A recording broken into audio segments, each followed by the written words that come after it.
Good morning, all students. Today my topic is the air around us. Subtopic is air and its composition. Today we will discuss about air and its composition. My dear student, the air which we inhale is not a single gas. बच्चों, जो हवा जो हम सांस लेने में हम इसको यूज करते हैं is not a single gas. वो हमारी सिंगल गैस नहीं है but a mixture of number of gases. लेकिन उसमें बहुत सारी गैसों का मिश्रण है. It is found at up to an altitude of 90 kilometre from the earth surface. यह जो है पृथ्वी के धरातल से 90 किलोमीटर के एल्टीट्यूड पर जो है पाई जाती है. The proportion of 3 major gases, और इसमें जो है 3 मुख्य गैसों का जो है समान अनुपात होता है. Present in the atmosphere is uniform. जो हमारा वातावरण होता है जो उसको यूनिफॉर्म बनाता है. दीज मेजर गैसेस आर, जो ये हमारी मुख्य जो गैसेस हैं वो nitrogen, oxygen and carbon dioxide है. बट अबो 90 किलोमीटर, लेकिन 90 किलोमीटर से ऊपर the composition begins to change due to increase in proportion of lighter gases. तो 90 किलोमीटर के ऊपर जो इनका संयोग है वो शुरू हो जाता है परिवर्तन में, क्योंकि increasing in the proportion of lighter gases, जो हमारी हल्की गैसें होती हैं उसमें ये बदलना शुरू हो जाता है, लाइक हीलियम, जैसे helium. Apart from these gases, अगर हम इन गैसों के अनुसार द एयर आल्सो, तो ये हमारे पास कंपोजिशन है ऑफ एयर. ये 78% nitrogen, 20.9% oxygen and remaining are argon other gases air carbon dioxide. अगर हम देखें कि जो कार्बन डाइऑक्साइड है इसकी जो हमारी जो है क्वांटिटी है वो 0.03%, other gases 0.17% and organ gases 0.90%.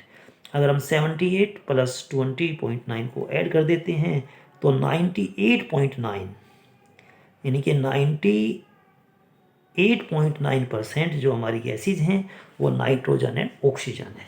And remaining are 1.1% are other gases, carbon dioxides, argon gases etcetera. Contains some amount of dust particle and water vapors. Let us understand the importance of each of these constituent in the atmosphere. बच्चों, अब हम जो है प्रत्येक जो है constant की जो हमारे वातावरण में है उसकी उपस्थिति के बारे में जानेंगे, समझेंगे. Nitrogen, it occupies 78% of total volume in the air. अगर हम देखें कि जो नाइट्रोजन गैस है वो 78% जो है. इट इज़ दस the most plentiful gas but has little direct importance to living organisms. ये बहुत ही अच्छी गैस है लेकिन ये प्रत्यक्ष रूप से जो हमारे लिविंग ऑर्गेनिम्स हैं इनकी बहुत ही कम जो है इम्पोर्टेंस है, भूमिका है. वेयर वी इनहेल एयर, जब हम हवा को लेते हैं, a major amount of nitrogen is not utilise. इसमें एक बहुत बड़ी मात्रा में जो हमारा नाइट्रोजन है वो यूटिलाइज नहीं होता है इनसाइड आवर बॉडी सिस्टम, जो हमारा बॉडी सिस्टम है. On the contrary, plants absorb nitrogen through the soil. जो प्लांट्स हैं वो नाइट्रोजन को जो है सोयल के द्वारा उसको अब्सॉर्ब करते हैं. This is use by plants to support their growth and development. यह इस्तेमाल किया जाता है प्लांट को सपोर्ट करने के लिए, उसकी वृद्धि और विकास के लिए. This show nitrogen is indirectly useful to us. इसलिए नाइट्रोजन हमारी प्रत्यक्ष रूप से जो है हमारे लिए आवश्यक है. Oxygen, it is the second major gas in volume which makes up about 21% of the air. हवा में जो है दूसरी हमारी जो है बड़ी जो गैस है वो हमारी ऑक्सीजन है, जिसकी मात्रा जो है लगभग 21% है. Accurate 20.9%. All living organisms whether human beings और एनिमल्स इनहेल ऑक्सीजन. अगर हम देखते हैं कि सभी लिविंग ऑर्गेनिम्स जो हमारे जो सजीव जो जीवाणु हैं, वेदर ह्यूमन बींग्स और एनिमल्स इनहेल ऑक्सीजन, ये ऑक्सीजन लेते हैं फ्रॉम द सराउंडिंग एयर्स, जो हमारे आसपास की हवा होती है. एंड टू स्टे अलिव, जीवित रहने के लिए। So oxygen is known as a life supporting gas, इसलिए जो है ऑक्सीजन को जो है लाइफ सपोर्टिंग गैस के नाम से भी जाना जाता है। The atmosphere is continuously replaceable of oxygen, और जो हमारा वातावरण है वो लगातार रिप्लेस होता चला जाता है oxygen by green plants through the process of synthesis and this keep a healthy balance of oxygen. और जो हमारा जो है ग्रीन प्लांट्स जो होते हैं, जो हमारे हरे पौधे होते हैं, वो जो है फोटोसिंथेसिस की जो प्रक्रिया के द्वारा जो है ऑक्सीजन को देते हैं। और therefore growing of tree and bushes is very important to maintain a balance of oxygen support in the air। और जो हमारे ट्री और बसेस जो हैं ग्रो करते हैं वो बहुत ही मुख्य होते हैं एक मेंटेन करने के लिए एक संतुलन और ऑक्सीजन सब हवा में ऑक्सीजन को सप्लाई करने के लिए वे एक बहुत ही बड़ी भूमिका को अदा करते हैं। Next is carbon dioxide. Although it constitute a very small percentage, अगर हम ये देखें कि जो हमारी कार्बन डाइऑक्साइड है इसकी बहुत ही कम जो है हमारी जो प्रतिशत है, ये 0.03% ऑफ द एयर, ये लगभग जो है 0.03% हवा में है। It is important gas in maintaining the life cycle of plants over the earth, और यह बहुत ही प्रमुख गैस है जो हमारे लाइफ साइकिल को जो है प्लांटों के लाइफ साइकिल को जो है पृथ्वी के ऊपर मेंटेन रखने में अपनी भूमिका अदा करती है। The carbon dioxide gas absorb heat of the sun, और जो कार्बन डाइऑक्साइड गैस होती है वे सूर्य से ऊष्मा को कमजोर करती है and warms up the lower atmosphere of the earth surface, और उसके वार्म्स अप करके जो एटमॉस्फेयर होता है लोअर अर्थ सरफेस का उसको वार्म करती है।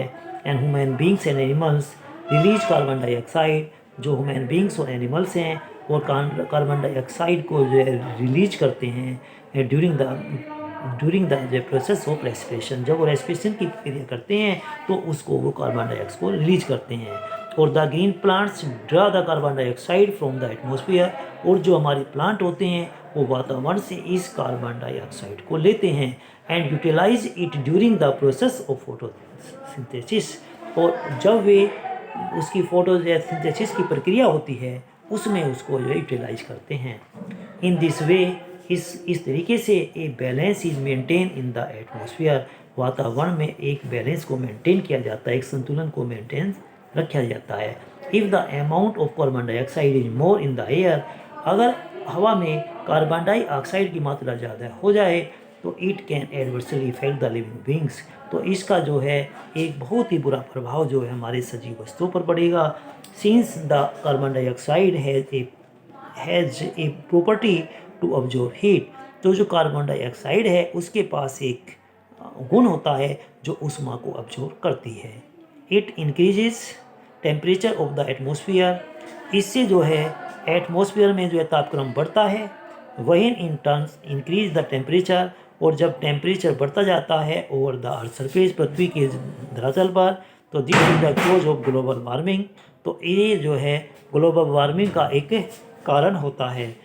Which is threatened the life support system of this planet, तो ये ही जो है हमारे इस प्लानट के ऊपर जो है लाइफ सिस्टम को जो है जो हमारी जीवन व्यवस्था होती है इसके लिए एक खतरा पैदा हो जाता है। Apart from these three major gases the atmosphere also has some other gases, यानी कि इस थ्री मेजर गैसेस के अलावा भी हम देखते हैं कि हमारे वातावरण में कुछ दूसरी गैसें होती हैं, जैसे ऑर्गन और helium, methane etcetera in small volume, ये बहुत ही कम मात्रा में होती हैं।